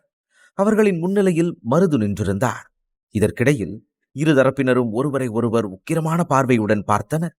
இரு தரப்பிலிருந்தும் வீரர்கள் வந்துவிட்டதால் தனக்கும் மித்திரனுக்கும் இடையிலான சண்டை இப்போது முடிவுக்கு வந்துவிட்டது என்பதை உணர்ந்த வீரசமரன் உள்ளுக்குள் ஒரு பெருமூச்சு விட்டான். ஏனெனில் அவர்கள் தொடர்ந்து சண்டையிட்டிருந்தால் அருகில் இருந்த காட்டு ஈக்களின் கவனம் மீண்டும் இங்கு திரும்பி இருக்கும். அது மிகப்பெரிய ஆபத்தாக மாறியிருக்கும். இதை மித்திரனும் புரிந்து கொண்டான். பின்னர் அவன் வீரசமரனை பார்த்து, மறுபடியும் தப்பிச்சிட்ட வீரசமரா, உன்னோட அதிர்ஷ்டம் உனக்கு இப்படியே எவ்வளவு தூரம் துணை நிக்குதுன்னு நானும் பாக்குறேன். என்ன சொன்ன? என் காலை உடைச்சு என் கையில கொடுத்துருவியா? எவ்வளவு சீக்கிரம் உன்னை மிதிச்சிட்டு முன்னாடி போறேன்னு மட்டும் பாரு. அப்பவும் உன்னோட மூஞ்சில இந்த திமிரு இருக்குதான்னு நானும் பாக்குறேன் என்றான். அதற்கு பிறகு அவன் தனது கையை அசைத்து மகாவம்ச வீரர்களுடன் அங்கிருந்து நகர்ந்தான். அவர்கள் சென்றபோது மருதுவும் மற்றவர்களும் வீரசமரனை அணுகி, சமரா, நீ நல்லா இருக்கியா என்று கேட்டனர். அதற்கு வீரசமரன் மெதுவாக புன்னகைத்து தலையசைத்தான். ஆனால் மித்திரன் அங்கிருந்து விலகிச் செல்வதை பார்த்தபோதும் அவனது கண்களில் இருந்த அந்த கொலை வெறி முழுமையாக மறையவில்லை. பின்னர் அவன் ஒரு ஆழ்ந்த பெருமூச்சு விட்டு, நாம இப்ப இங்கிருந்து கிளம்புறதுதான் சரின்னு நினைக்கிறேன். முதல்ல அப்பாவையும் மற்றவங்களையும் நம்ம தேடி கண்டுபிடிக்கணும். அப்பதான் அந்த பண்டைய சாகாவரம் பெற்ற பறவையோட ஆன்ம துண்டை நாம் அடைய முடியும் என்றான். அதற்கிடையில் கரும்பாறை சதுப்பு நிலம் விஷ பனிமூட்டத்தால் மூடப்பட்ட பரந்த மற்றும் அச்சமூட்டும் பகுதியாக விரிந்திருந்தது. எந்த ஒரு பாதுகாப்பும் இல்லாமல் அந்த பனிமூட்டத்துக்குள் நுழையும் வீரன் எவ்வளவு வலிமையானவனாக இருந்தாலும் ஒரு அபாயகரமான நிலையில் சிக்கிக்கொள்ள வாய்ப்பிருந்தது. அதே நேரத்தில் சதுப்பு நிலத்தின் ஒரு பகுதியில் சில வீரர்கள் மன அழுத்தத்துடன் நின்று கொண்டிருந்தனர். அவர்களுக்கு முன் வீரராகவன் நின்று கவலையுடன் சுற்றி பார்த்து கொண்டிருந்தார். அப்போது அவர்கள் அருகில் நின்ற ஒரு வீரன் மெதுவாக, தலைவரே, நமக்கு முன்னாடி தெரிகிற இந்த சதுப்பு நிலத்தை கடக்கிறது சாதாரண விஷயம் கிடையாது. இது ரொம்பவும் ஆபத்தானது. இது வெறும் சதுப்பு நிலம் மட்டும் இல்ல, இது ஒரு விஷ சதுப்பு நிலம். இதை நாம எப்படி கடக்க போறோம்? நம்மளால பறந்து கூட போக முடியாது. ஏன்னா காத்துல இருக்கிற அந்த விஷ புகை நம்மள பின்னாடி தள்ளிரும். அது மட்டும் இல்லாம இந்த சதுப்பு நிலத்துல விஷ முதலைகளும் இருக்குது. விஷத்திலிருந்து தப்பிக்க தண்ணி வழியா போகலாம்னு பார்த்தாலும் அங்க இருக்கிற முதலைங்க நம்ம வீரர்கள்ல பல பேரை கொன்னுடும் என்றான். அந்த வார்த்தைகளை கேட்டவுடனே செழியன் சற்று கலங்கிய குரலில், அண்ணா, இந்த கரும்பாறை சதுப்பு நிலத்தோட ஆழமான பகுதிக்கு வேற ஏதாவது வழியில போக முடியுமா என்று கேட்டார். ஒரு கணம் யோசித்த வீரராகவன், முன்னாடி போறதுக்கு வேற ஒரு வழி இருக்கு. ஆனா அந்த வழியில போனா ஆழமான பகுதி அடைய ரொம்ப தூரம் சுத்தணும். அந்த வழியை தேர்ந்தெடுத்தா நம்ம அங்க போய் சேர்றதுக்குள்ள அந்த மகாவம்ச பிரிவை சேர்ந்தவங்க நமக்கு முன்னாடி ரொம்ப தூரம் போயிருப்பாங்க என்றார். இதை கேட்டதும் செழியனின் முகத்தில் கோபம் தென்பட்டது. அவர் உடனே, அப்படின்னா அந்த மகாவம்சத்துக்காரங்க இந்த பகுதியை பத்தி நல்லா தெரிஞ்சுக்கிட்டு எல்லா ஏற்பாடுகளோடையும் தான் இங்க வந்திருக்காங்க என்றார். இதற்கிடையில் வீரராகவன் கவலையுடன், சமரனை பத்தியும் மத்தவங்கள பத்தியும் ஏதாவது செய்தி கிடைச்சுதா என்று கேட்டார். அதற்கு அனைவரும் அமைதியாக இல்லை என தலையசைத்தனர். அதை பார்த்த அவர் மெதுவாக பெருமூச்சு விட்டபடி, பரவாயில்ல, அவனை தேடி ஆட்கள் அனுப்ப வேண்டிய அவசியம் இல்ல. எனக்கு என் மகன் மேல முழு நம்பிக்கை இருக்கு என்றார். அந்த நேரத்தில் அங்கிருந்த புதர்கள் திடீரென அசையத் தொடங்கின. உடனே வீரர்கள் தங்கள் ஆயுதங்களை இறுக்கமாக பிடித்தனர். பிறகு சில நொடிகளில் அந்த புதர்களிலிருந்து முதலில் வீரசமரன் வெளிவந்தான். அவனைத் தொடர்ந்து மற்ற வீரர்களும் வெளிப்பட்டனர். அங்கு வந்த வீரசமரன் புன்னகையுடன் தனது தந்தையை நோக்கி பார்த்தான். அதே நேரத்தில் அவனது பார்வை முன்னால் விரிந்திருந்த அந்த விஷ சதுப்பு நிலத்தின் மீது நிலைத்தது. இடையிடையே கருப்பு முதலைகள் அசைந்து கொண்டிருப்பதும் தெளிவாக தெரிந்தது. அந்த காட்சியை அமைதியாக கவனித்தபடி அவன் மெதுவாக, அப்பா, இங்க பார்த்தா நீங்க ஏதோ கொஞ்சம் சிக்கல்ல இருக்கீங்க மாதிரி தெரியுதே என்றான். இதை கேட்ட வீரராகவன் செய்வதறியாமல் பெருமூச்சு விட்டார். ஏனெனில் அவரும் செழியனும் நித்திய தெய்வீக நிலை சக்திகளை வைத்து பறந்து செல்ல முடிந்தாலும் மற்ற வீரர்களுக்கு அது சாத்தியமற்றதாக இருந்தது. இதனால் சில கணங்கள் அமைதி நிலவியது. அப்போது செழியன் உதவியற்ற குரலில், நாம இப்படியே இங்க நின்றுட்டு இருந்தா அந்த பண்டைய சாகாவரம் பெற்ற பறவையோட ஆன்ம துண்டு கண்டிப்பா மகாவம்சத்துக்காரங்க கைக்கு போயிடும் என்றார். அதற்கு வீரசமரன் நிதானமாக தலையசைத்து, கவலைப்படாதீங்க செழியன் சித்தப்பா, முயற்சி பண்றவங்க எப்பவுமே தோத்து போக மாட்டாங்க. இந்த மகாவம்சத்துக்காரங்க அந்த பறவையோட ஆன்மாவை அடைகிறது நீங்க நினைக்கிற மாதிரி அவ்வளவு சுலபமான காரியம் இல்ல சித்தப்பா. நாம உலகத்திலேயே ரொம்ப பலமான ஒரு மந்திர மிருகத்தை பத்தி பேசிட்டு இருக்கோம். ஏதோ வழியில போற ஆடு மாடை பத்தி இல்ல. எது எப்படியோ இந்த சதுப்பு நிலத்தை நம்ம பத்திரமா கடக்கிறது ஒன்றும் முடியாத காரியம் கிடையாது என்று உறுதியுடன் கூறினார். அவன் பேச்சு முடிந்தவுடன் அங்கிருந்த அனைவரின் முகங்களிலும் ஆச்சரியமும் சிறிய நம்பிக்கையும் ஒன்றாக தெரிந்தது. அதே நேரத்தில் ஒருவேளை அவன் ஏற்கனவே ஒரு வழியை கண்டுபிடித்திருக்கலாம் என்று எண்ணவும் தொடங்கினர். அதன் பிறகு அனைவரும் அவன் சொல்லப் போகும் யோசனையை எதிர்பார்த்து அமைதியாக காத்திருந்தனர். ஆனால் வீரசமரன் சிறு புன்னகையுடன் அமைதியாக நின்று கொண்டிருந்தான். அந்த அமைதி சில நொடிகள் நீடித்த போது வீரராகவன் சற்று கடுமையான குரலில், சமரா, நிஜமாவே உன்கிட்ட ஏதாவது யோசனை இருந்தா சீக்கிரம் சொல்லு. இது மட்டும் ஏதோ விளையாட்டுத்தனமான பேச்சா இருந்தா நான் உன்னை மன்னிக்கவே மாட்டேன். நிலைமை ரொம்ப மோசமா இருக்கு, தெரிஞ்சுக்கோ. அத்தியாயம் 2154. வீரராகவன் உள்ளுக்குள் பதட்டமடைந்து நின்று கொண்டிருந்தார். அந்த நேரத்தில் வீரசமரன் அமைதியாக அந்த சதுப்பு நிலத்தை நோக்கி பார்த்தபடியே, அப்பா, நிலைமைதான் சிக்கலா இருக்குது. அதுக்காக நீங்களும் ஏன் இவ்வளவு பதட்டமா இருக்கீங்க? கொஞ்சம் நிதானமா இருங்க. நமக்கே தெரியும், இந்த பயங்கரமான விஷப்புகையால பறவைகளே இதை கடந்து போறதுக்கு ரொம்ப கஷ்டப்படும். இப்படிப்பட்ட நிலைமையில யாராலையும் பறந்தோ இல்ல தாவி குதிச்சோ இதை கடக்க முடியாது. அப்படியே இந்த விஷ தண்ணியிலிருந்து நம்மளை எப்படியோ காப்பாத்திக்கிட்டே இதை கடக்க முயற்சி பண்ணாலும் இந்த விஷம் முதலைங்க நம்மளை சும்மா விடாது என்றான். அவன் வார்த்தைகளை கேட்டவுடன் வீரராகவனின் முகத்தில் சிறிது அதிருப்தி தோன்றியது. அவர் உடனே கடுமையாக, இதெல்லாம் எங்களுக்கு ஏற்கனவே தெரியும் சமரா. இதுக்கு மேல என்ன பண்ணலான்னு உருப்படியா ஏதாவது சொல்லு என்றார். தன் தந்தையின் பதட்டத்தை பார்த்த வீரசமரன் சிரிப்பை அடக்காமல் மேலும் புன்னகைத்தான். ஒரு கணம் அவன் விஷயத்தை தவிர்ப்பது போல தோன்றினாலும் பின்னர் அமைதியாக, அடிப்படையில பார்த்தா இந்த சதுப்பு நிலத்தை கடக்கிறது அவ்வளவு கஷ்டமான விஷயம் இல்ல. அந்த விஷ முதலைங்க எல்லாம் எவ்வளவு சுலபமா இந்த விஷ தண்ணியில நடமாடுதுன்னு பாருங்களேன். நம்ம ஏன் இந்த விஷ முதலைங்கள்ல சிலதை பிடிச்சு அதோட உடம்பையே படகு மாதிரி பயன்படுத்தக்கூடாது? அப்படி செஞ்சா நம்ம எளிதா இந்த சதுப்பு நிலத்தை கடந்துடலாம்ல. அது மட்டும் இல்லாம இந்த விஷ முதலைங்களோட உடம்புல இருந்து வர்ற அந்த விஷ நெடி மத்த முதலைங்க நம்மளை தாக்காம பாத்துக்கும் என்றார். அவன் வார்த்தைகளை கேட்ட வீரராகவன் சதுப்பு நிலத்தில் நீந்திக் கொண்டிருந்த முதலைகளை ஒரு கணம் கவனித்தார். பிறகு சற்றே தயக்கத்துடன், சமரா, இந்த வேலை அவ்வளவு சுலபமா என்ன என்று கேட்டார். அதற்கு வீரசமரன் அமைதியாக புன்னகைத்து, ஐயோ இல்ல இல்ல, நம்ம பண்ண வேண்டியது இன்னும் ஒண்ணு இருக்கு. ஆனா அதுக்கு முன்னாடி நாம இந்த முதல் கட்டைய வேலையை முடிக்கணும். பா, செழியன் சித்தப்பா, இந்த விஷ முதலைங்களை கொல்ற பொறுப்பை நான் உங்க 2 பேர்கிட்டையும் ஒப்படைக்கிறேன் என்றான். அவன் இதை சொன்னதும் அங்கிருந்த அனைவரின் முகங்களிலும் சிறிய கவலை தோன்றியது. ஏனெனில் அடுத்த கட்டத்தை பற்றி அவன் எதுவும் விளக்கவில்லை. இருப்பினும் ஒருவரை ஒருவர் பார்த்து கொண்டபடி அவர்கள் அமைதியாக சம்மதித்தனர். பின்னர் வீரராகவன் வீரசமரனை நோக்கி பார்த்து, சமரா, நான் உண்மையைதான் சொல்றேன். இது மட்டும் உன்னோட ஏதோ ஒரு குறும்புத்தனமான விளையாட்டா இருந்தா என்னை விட மோசமான மனுஷனை நீ பார்க்க மாட்ட. செழியா, நாம தாக்குதல் ஆரம்பிக்கலாம். மத்தவங்க எல்லாம் இந்த முதலைகளை படகுகளா மாத்திர வேலையை பாருங்க என்றார். அந்த வார்த்தைகளை முடித்ததும் வீரராகவனின் உடலிலிருந்து ஜீவசக்தி மெதுவாக வெளிப்படத் தொடங்கியது. அதைத் தொடர்ந்து செழியனும் தனது சக்திகளை எழுப்பினார். அந்த நேரத்தில் யாருக்கும் இந்த திட்டம் செயல்படும் என உறுதி இல்லாத போதிலும் வேறு வழி இல்லாததால் அனைவரும் தயார் நிலையில் நின்றனர். பிறகு சில கணங்களில் வீரராகவன் காற்றில் எழுந்து சதுப்பு நிலத்தின் மேல் தரையிறங்கிய போது அவர் உடலிலிருந்து எழுந்த சிவப்பு ஜீவசக்தி ஒரு பெரிய மந்திர பறவையாக உருமாறியது. அந்த பறவையின் உடல் நெருப்பை போல தீவிரமாக எரிந்தது. அப்போது அது கர்ஜித்தபடியே கீழே உள்ள சதுப்பு நிலத்தை உற்று பார்த்தது. அதே நேரத்தில் வலிமை நிரம்பிய ஒரு மந்திர காண்டாமிருகம் காற்றில் பாய்ந்து வந்து அதனுடன் சேர்ந்தது. இந்த 2 மந்திர மிருகங்களின் ஆன்ம துண்டுடன் அவர்களின் ஜீவசக்திகள் இணைந்தபோது தாக்குதலின் வலிமை மேலும் பலமடைந்தது. தூரத்தில் நின்று பார்த்து கொண்டிருந்த வீரசமரன் இந்த மந்திர உருவங்களின் பேராற்றலை கண்டு உள்ளுக்குள் வியப்புடன், நானும் ஒரு நாள் இப்படிப்பட்ட ஆன்ம துண்டை பெறுவேனா என்று எண்ணிக்கொண்டிருந்தான். இதற்கிடையில் மந்திர காண்டாமிருகத்தின் உடலிலிருந்து வெளிவந்த மஞ்சள் ஜீவசக்தி சதுப்பு நிலத்தில் இருந்த முதலைகள் மீது கடுமையாக பாய்ந்தது. உடனே ஒரு பெரும் அதிர்ச்சி எழுந்து சதுப்பு நிலம் முழுவதும் நடுங்கியது. அதோடு பல விஷ முதலைகள் காற்றில் தூக்கி எறியப்பட்டன. அந்த காட்சியை பார்த்த வீரராகவன் சைகை காட்டியவுடன் மந்திர பறவையிலிருந்து வெளிப்பட்ட ஒளி நேராக முதலைகளை தாக்கியது. அந்த ஒளியின் தாக்கம் அதிகமாக இருந்ததால் பல முதலைகள் நொடிகளில் உயிரிழந்து சதுப்பு நிலத்தின் விளிம்பில் விழுந்தன. இவ்வாறு தாக்குதல் தொடர்ந்தபோது சதுப்பு நிலத்தில் இருந்த பெரும்பாலான முதலைகள் அழிக்கப்பட்டன.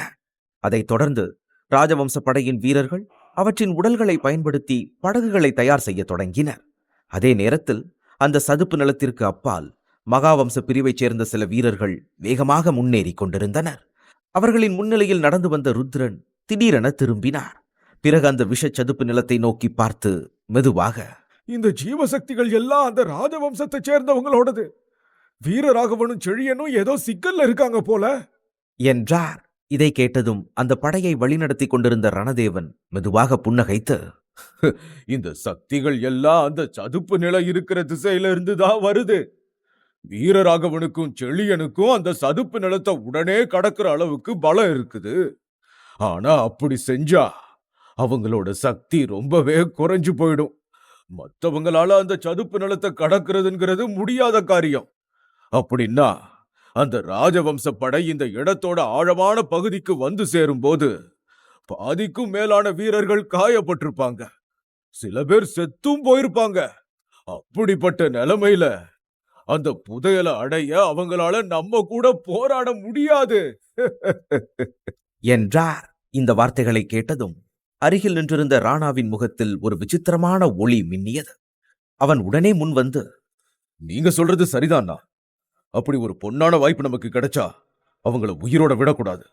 வீரராகவனையும் அந்த செழியனையும் கொன்னுட்டோம்னா அதுக்கப்புறம் அந்த ராஜவம்ச பிரிவை நம்ம கைப்பற்றுறதை யாராலையும் தடுக்க முடியாது என்றான். அந்த வார்த்தைகளை கேட்டதும் ரணதேவனின் முகத்தில் மெல்லிய புன்னகை விரிந்தது.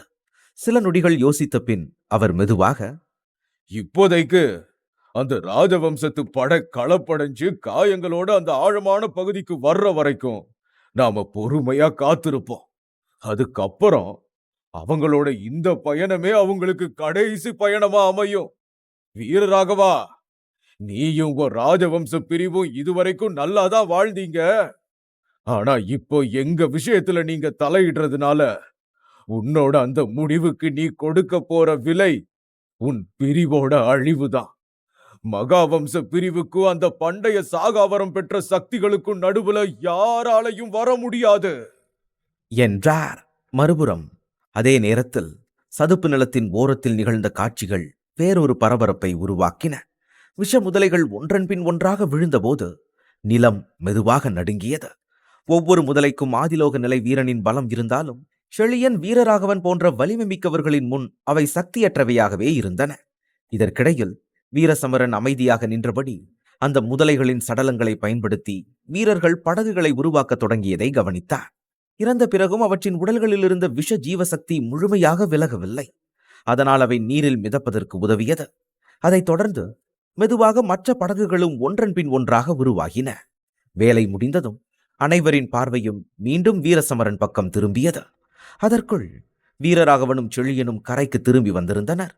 அவர்கள் முன் தயாராக நின்றிருந்த படகுகளை பார்த்து வீரராகவன், இதோ பார் சமரா, நீ சொன்னபடியே முதல் கட்ட வேலை முடிஞ்சிருச்சு. இப்ப அடுத்தது என்ன செய்யணும்னு சொல்லு. அப்புறம் விளையாட்டுக்கு கூட ஏதாவது தப்பா சொல்லிடாத.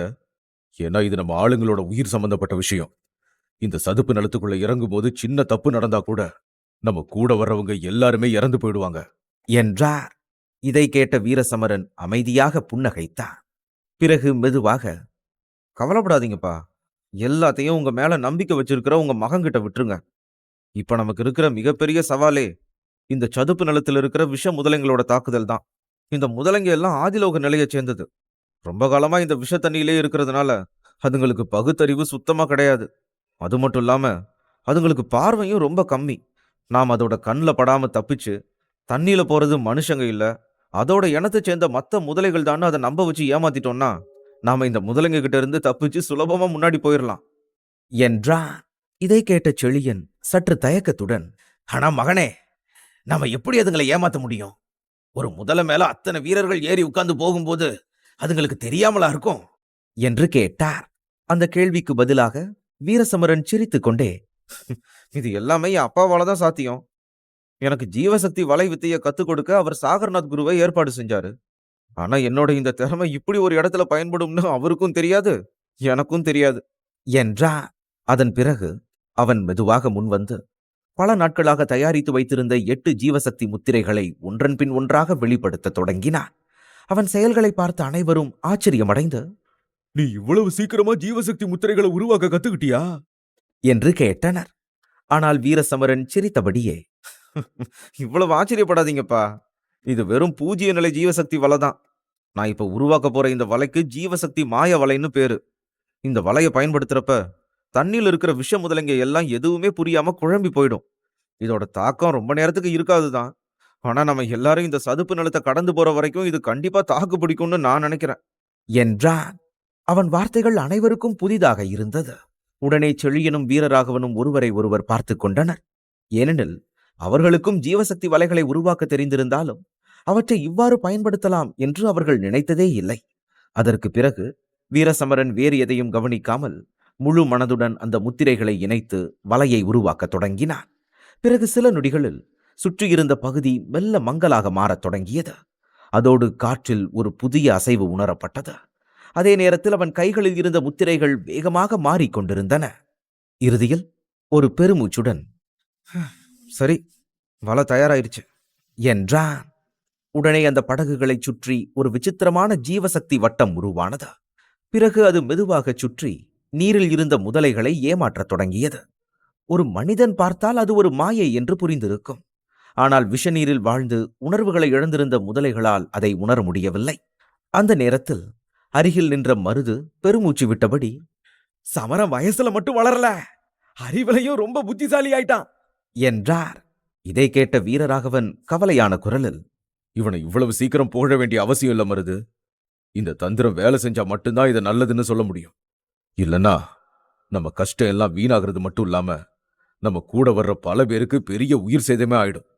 இந்த தந்திரம் குதிரை மாதிரி பாய போகுதா இல்ல கழுத மாதிரி சொதப்ப போகுதான்னு இன்னும் கொஞ்ச நேரத்துல தெரிஞ்சிடும் என்றார். அதற்கு பிறகு ஒரு நிமிடமும் வீணாக்காமல் வீரசமரன் முதலில் முன்னேறி ஒரு சிறிய படகில் அந்த முதலைகளை நிரப்பிய சதுப்பு நிலத்திற்குள் நுழைந்தான். அவன் நகர்ந்ததும் மற்றவர்கள் தயக்கத்துடன் இருந்தாலும் ஒருவர் பின் ஒருவராக அவனை பின்தொடரத் தொடங்கினர். அப்போது அவர்கள் ஒவ்வொருவரின் முகத்திலும் பதட்டம் தெளிவாக தெரிந்தது. அதே சமயம் எந்த தாக்குதல் வந்தாலும் எதிர்கொள்ள தயாராக அவர்கள் தங்கள் ஜீவசக்தியை கைகளில் திரட்டியிருந்தனர். ஆனால் மற்றவர்களுடன் ஒப்பிடும்போது வீரசமரனின் முகத்தில் அச்சம் தெரியவில்லை. அவன் அமைதியாக இருந்தாலும் அவன் கண்கள் தொடர்ந்து சுற்றி பார்த்தன. ஏனெனில் தனது கூட்டத்தின் பாதுகாப்பு அவன் மனதில் இருந்தது. பிறகு அனைத்து படகுகளும் மெதுவாக முன்னேறின. அதைத் தொடர்ந்து சிறிது நேரத்தில் அவை சதுப்பு நிலத்தின் நடுப்பகுதியை அடைந்தபோது பல விஷ முதலைகள் தங்கள் தலைகளை நீரிலிருந்து மேலே தூக்கி படகுகளை நோக்கி நகரத் தொடங்கின. அந்த காட்சியை கண்டதும் படகுகளில் இருந்தவர்களின் முகங்கள் வெளிரின. இருந்தாலும் அவர்கள் தங்கள் அச்சத்தை அடக்கி அமைதியாக இருக்க முயன்றனர். அதே நேரத்தில் நிறைய முதலைகள் எல்லா படகுகளையும் சூழ்ந்து கொண்டு சிவப்பு நிற கண்களால் அவற்றையே உற்று பார்த்தன. அந்த அமைதி மிகவும் பயங்கரமாக இருந்தது. இருப்பினும் வீரசமரன் மெதுவாக தனது படகை முன்னோக்கி நகர்த்தி கொண்டே இருந்தான். அவனை பின்தொடர்ந்த மற்ற படகுகளும் அதே போல நகர்ந்தன. பின்னர் அவர்கள் சற்று தூரம் கடந்தபோது முதலைகள் எந்த தாக்குதலும் செய்யவில்லை என்பதை உணர்ந்த அனைவரும் மெதுவாக நிம்மதி பெருமூச்சு விட்டனர். சுமார் அரை மணி நேரம் கழித்து அவர்கள் இறுதியாக சதுப்பு நிலத்தின் மறுபுறத்தை அடைந்தனர். அப்போது தங்களை கட்டுப்படுத்த முடியாமல் அவர்கள் வீரசமரனை புகழத் தொடங்கி, ரொம்ப நல்ல வேலை செஞ்ச சமரா, உன்னாலதான் எந்த ஆபத்தும் இல்லாம எங்களால இந்த சதுப்பு நிலத்தை கடக்க முடிஞ்சது என்றார்கள். அந்த சூழலில் வீரசமரன் தனது தந்தையை பார்த்து, அப்பா, இப்ப ஒன்னும் தப்பா நடக்கலையே, எல்லாம் சரியாதானே போச்சு என்று கேட்டான். இதை கேட்கும்போது அவன் முகத்தில் சிறிய கேலி கலந்த புன்னகை இருந்தது. அதை பார்த்த வீரராகவன் மெதுவாக தலையசைத்தார். வெளிப்படையாக அமைதியாக இருந்தாலும் உள்ளுக்குள் தனது மகன் இவ்வளவு பெரிய சிரமத்தை சமாளித்து தனது கூட்டத்தை பாதுகாத்திருந்தான் என்பது அவரை மிகவும் உணர்ச்சி வசப்படுத்தியது. ஆனால் அவர் உடனே தனது உணர்ச்சிகளை கட்டுப்படுத்திக் கொண்டு, நாம இங்கேயே நின்னு நேரத்தை வீணாக்க கூடாது. நாம சீக்கிரமா முன்னாடி போகலன்னா அந்த மகாவம்சத்துக்காரங்க நம்மள முந்திட்டு போயிருவாங்க என்றார். அதற்கு அனைவரும் ஒப்புக்கொண்டு ஒன்றாக முன்னேறத் தொடங்கினர். அத்தியாயம் 2155. வீரசமரனும் அவனது ஆட்களும் சதுப்பு நிலத்தை கடந்து வந்ததை தொலைவில் இருந்து பார்த்த ராணா, இவங்க எப்படி எந்த ஆபத்து இல்லாம இந்த சதுப்பு நிலத்தை கடந்து வந்தாங்க? இது எப்படி சாத்தியம் என்று ஆச்சரியத்துடன் கேட்டான். அவன் அருகில் நின்றிருந்த ருத்ரன் சற்று யோசித்தபடி, அந்த ராஜவம்சத்து ஆளுங்களும் முழு தயாரிப்போட தான் இங்க வந்திருக்கிற மாதிரி தெரியுது. இல்லனா இவ்வளவு சுலபமா அவங்களால இந்த சதுப்பு நிலத்தை கடந்திருக்க முடியாது என்றார். அவர்களின் வார்த்தைகளிலிருந்தே அவர்களின் ஏமாற்றம் தெளிவாக தெரிந்தது. ஏனெனில் காயத்துடன் சோர்வடைந்து வரும் ராஜவம்ச படையை தாக்கி அழிக்கவே மகாவம்சிகள் திட்டமிட்டிருந்தனர். ஆனால் தற்போதைய நிலைமை அவர்கள் நினைத்ததிலிருந்து முற்றிலும் மாறுபட்டிருந்தது. இப்போது ராஜவம்ச படையின் நிலைமை நன்றாக இருந்தால் அது மகாவம்சிகளுக்கே பெரிய சிக்கலாக மாறும் என்பதால் அவர்களின் கண்களில் கோபம் தோன்றியது. அதற்கிடையில் ஒரு பெருமூச்சு விட்ட ரணதேவன், இவ்வளவு கவலைப்பட வேண்டிய அவசியம் இல்ல. இந்த தருணத்துக்காக நாம ரொம்ப காலமா தயாராயிட்டு இருக்கோம். இந்த முழு இடத்தை பத்தியும் புரிஞ்சிக்க நாம நிறைய நேரத்தை செலவழிச்சிருக்கோம். அதனால இந்த ராஜவம்சத்துக்காரங்க எவ்வளவுதான் தயாரிப்போட வந்திருந்தாலும் அவங்களால ஒரு நாளும் நம்மள முந்த முடியாது. அவங்க வர்றதுக்கு முன்னாடியே நாம அங்க போயிரலாம். அப்பதான் அவங்கள வரவேற்கிறதுக்கு நம்மால முழுசா தயாரா இருக்க முடியும் என்றார். மறுபுறம் ராஜவம்ச பிரிவு தொடர்ந்து முன்னேறிக் கொண்டே இருந்தது. அவர்கள் இப்போது கரும்பாறை சதுப்பு நிலத்தின் மிக ஆழமான பகுதிக்கு சென்று கொண்டிருந்ததால் அனைவரும் மிகுந்த எச்சரிக்கையுடன் இருந்தனர். இவ்வாறு சுமார் அரை மணி நேரம் சென்ற பின் அவர்கள் காட்டை விட்டு வெளியே வந்தனர்.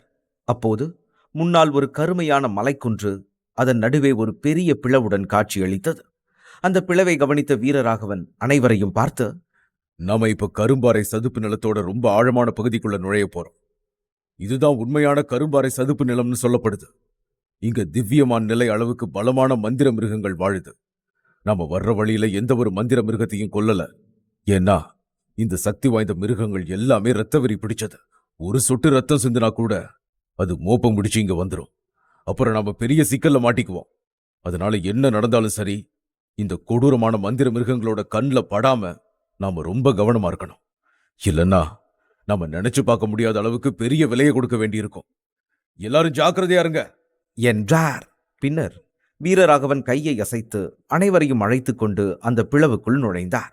அப்போது அந்த இடம் முழுவதும் இருளால் மூடப்பட்டிருந்தது. இடையிடையே மிருகங்களின் கர்ஜனைகள் கேட்க அந்த சூழல் இன்னும் பதட்டமாக மாறியது. இதற்கிடையில் செழியனும் வீரராகவனும் தங்கள் ஜீவசக்திகளை வெளியிட்டிருந்ததை வீரசமரன் உணர்ந்தார். அது எப்போதும் எந்த ஆபத்தையும் சமாளிக்க தயாராக இருக்க உதவியது. ஆனால் அவர்கள் எதிர்பார்த்தபடி எந்த சம்பவமும் நடக்கவில்லை. எல்லாம் மிக அமைதியாக இருந்தது. இதனால் மருதுவும் மற்ற வீரர்களும் மெதுவாக நிம்மதியடையத் தொடங்கினர். அவர்கள் சென்ற வேகத்தில் விரைவில் அந்த ஆழமான பகுதியை அடைந்து விடுவார்கள் என்று தோன்றியது. ஆனால் மற்றவர்கள் நிம்மதியடைந்த அந்த நேரத்தில் வீரசமரனுக்கு அந்த அமைதி மிகவும் விசித்திரமாக தோன்றியது. அவர்கள் மலையை நெருங்கிய போது அவன் வீரராகவனை நோக்கி பார்த்தான்.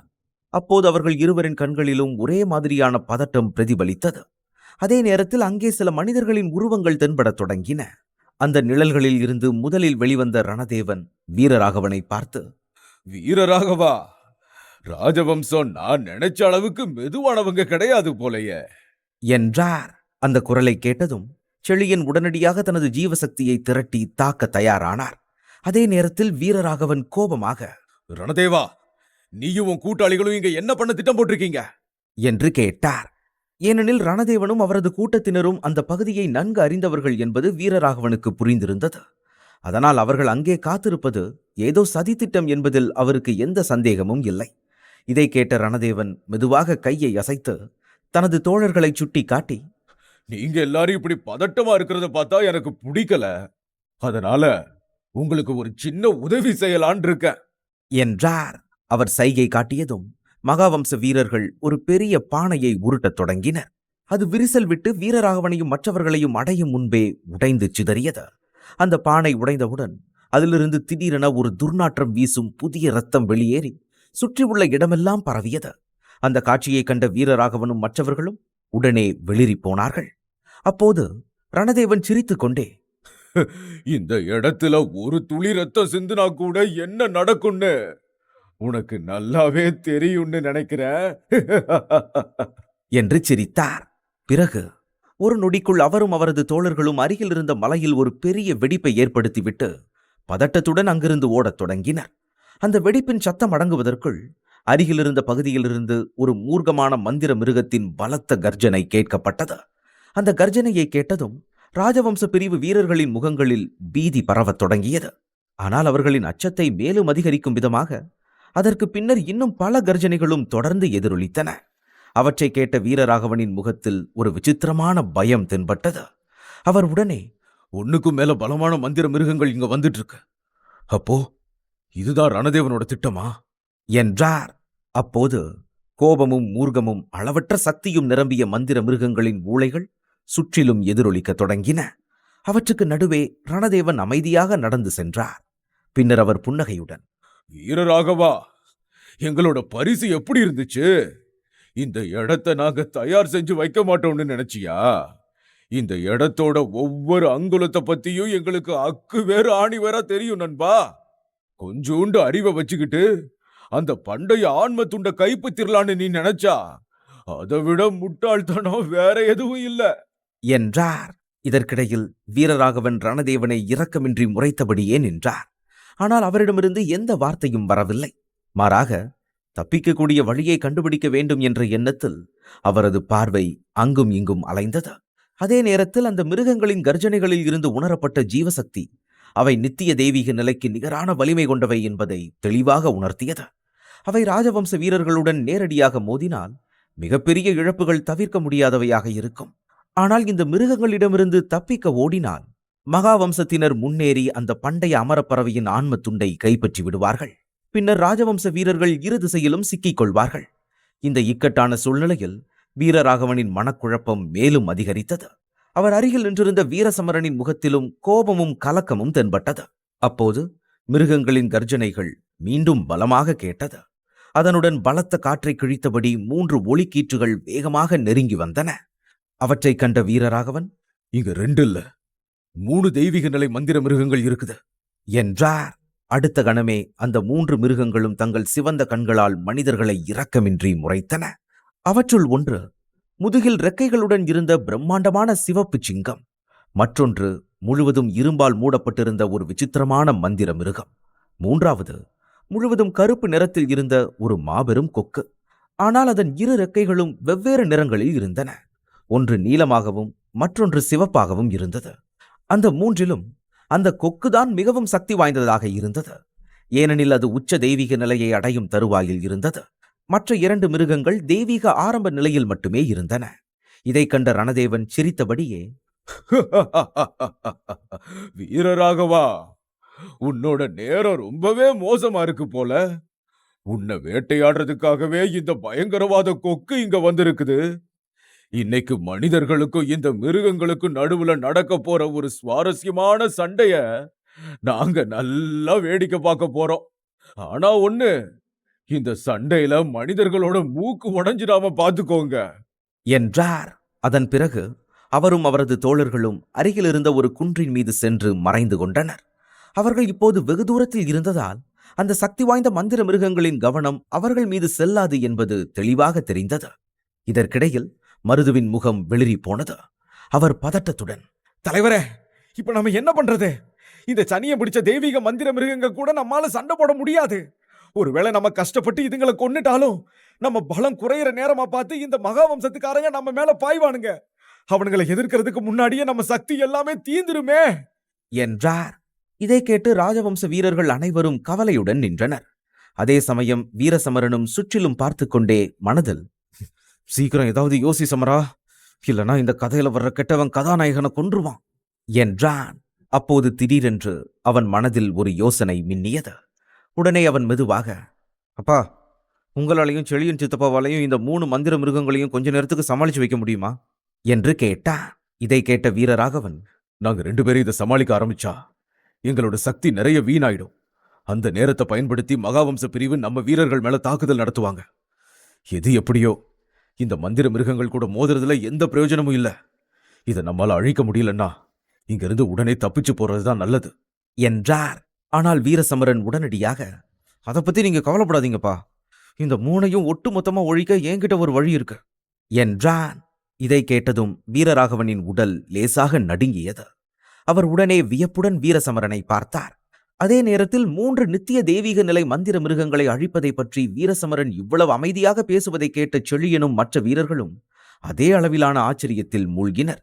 அப்போது தனது அணியினரின் திகைப்பை கவனித்த வீரசமரன் புன்னகைத்தபடியே, ஏய் பெருசுகளா, இந்த மந்திர மிருகங்களை அழிக்க நம்ம முழு சக்தியையும் பயன்படுத்தணும்னு அவசியமே இல்லை. சில நேரங்கள்ல பலம் தோற்கிற இடத்துல புத்தி ஜெயிக்கும். நீங்க யாரும் கவலைப்படாதீங்க. சரி, நம்ம கிட்ட அதிக நேரம் இல்ல, அதனால உடனே போய் அதுங்களை சமாளிங்க என்றான். இதை கேட்டு செழியனும் வீரராகவனும் ஒருவரை ஒருவர் பார்த்து கொண்டனர். பிறகு வேறு வழி இல்லாததால் இருவரும் மெதுவாக தலையசைத்து தங்கள் சக்திகளை வெளிப்படுத்த தொடங்கினர். அப்போது அவர்கள் வீரசமரனிடம், சரி, நாங்க போய் அதுங்களை தடுத்து நிறுத்துறோம் என்றனர். பின்னர் அவர்கள் இருவரும் முன்னேறி செல்ல, அதே நேரத்தில் வீரசமரன் ஒரு நொடியில் மறைந்து போனான். இதற்கிடையில் தூரத்தில் நின்று கொண்டிருந்த ரணதேவன் அவன் அங்கிருந்து விலகிச் செல்வதை கவனித்து முகத்தில் லேசான கவலையுடன் இந்த ராஜவம்சத்துக்காரங்கள்ல ஒருத்தன் ஓடிட்டான் என்றான். உடனே மித்ரன் அவனை உன்னிப்பாக பார்த்து, அப்பா, ஓடுனது வீரராகவனோட பையன் வீரசமரன். அவன் ரொம்ப புத்திசாலிப்பா. ஆனா ஏன் இப்படி தன்னோட கூட்டத்தையே கைவிட்டுட்டு ஓடுறான்? அவன் உயிரை மட்டும் காப்பாத்திக்கணும்னு நினைக்கிறானா என்றான்.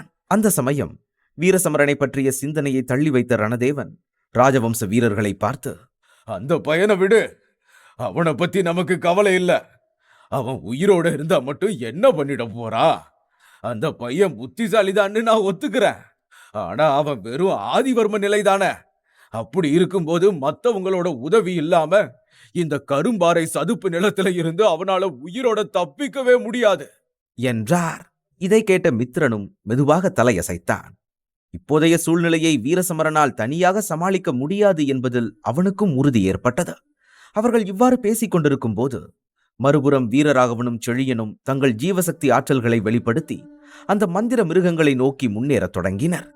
வீரராகவன் மிகுந்த சக்தி வாய்ந்தவர் என்பதால் அவர் ஒருவராகவே அச்சுறுத்தும் கொக்கையும் கரும் இரும்பு மிருகத்தையும் எதிர்கொண்டார். இதற்கிடையில் செழியன் அந்த மந்திர சிங்கத்துடன் நேரடியாக மோதினார். இந்த காட்சியை கண்ட ரணதேவன் ஒரு விசித்திரமான புன்னகையை வெளிப்படுத்தி, வீரராகவா, அந்த மந்திர மிருகங்களை இன்னும் அதிக பலத்தோட தாக்கு. உன்னோட சக்தி எல்லாம் எப்போ தீந்து போகுதோ அப்ப காட்டுறேன் நீயும் உன் ராஜவம்சத்து ஆளுங்களும் இங்க வந்தது எவ்வளவு பெரிய தப்புன்னு. நீ செஞ்ச அந்த பயங்கரமான தப்புக்கான பலனை அப்ப அனுபவிப்ப என்றார். இதற்கிடையில் அந்த உக்கிரமான போரிலிருந்து விலகி வீரசமரன் அவசரமாக அங்கிருந்து நகர்ந்தான். பிறகு ஒரு பெருமூச்சை விட்டு தனது பையில் இருந்து ஒரு கருப்பு புல்லாங்குழலை எடுத்தான். அதை பிடித்தபடி அவன் ஒரு கணம் யோசித்தான். பின்னர் அதை வாசிக்க வேண்டும் என்ற உணர்வு மெதுவாக அவனுக்குள் எழுந்தது. ஆனால் அவன் முகத்தில் கவலை தென்பட்டது. ஏனெனில் அவன் பூச்சிகள் பிரிவைச் சேர்ந்தவன் அல்ல. அதனால் அவனால் அதை வாசிக்க முடிந்தாலும் ஈக்களிடமிருந்து தன்னை பாதுகாக்க அதை பயன்படுத்த முடியாது என்பதை அவன் உணர்ந்திருந்தான். இருந்தபோதிலும் அவன் மெதுவாக புல்லாங்குழலை வாசிக்கத் தொடங்கினான். அந்த ஒளி மெதுவாக பரவ புல்லாங்குழலும் ஒளிரத் தொடங்கியது. அந்த ஒளி அதன் மேல் இருந்த அடையாளங்களிலிருந்து வெளிப்பட்டு அதன் ஒலி தூர தூரமாக விரிந்தது. இறுதியில் மூச்சுத் திணறல் அதிகரிக்க அவன் வாசிப்பை நிறுத்தினான். பின்னர் அவன் சுற்றிலும் பார்த்தான். எங்கும் எந்த அசைவும் தெரியவில்லை. இந்த எபிசோட் உங்களுக்கு பிடிச்சிருந்தா அந்த வீடியோக்கு ஒரு லைக் பட்டன் கொடுங்க. அண்ட் இந்த மாதிரி தொடர்ந்து வீடியோஸ்க்கு நம்ம சேனலை சப்ஸ்கிரைப் பண்ணிக்கோங்க. தேங்க்யூ.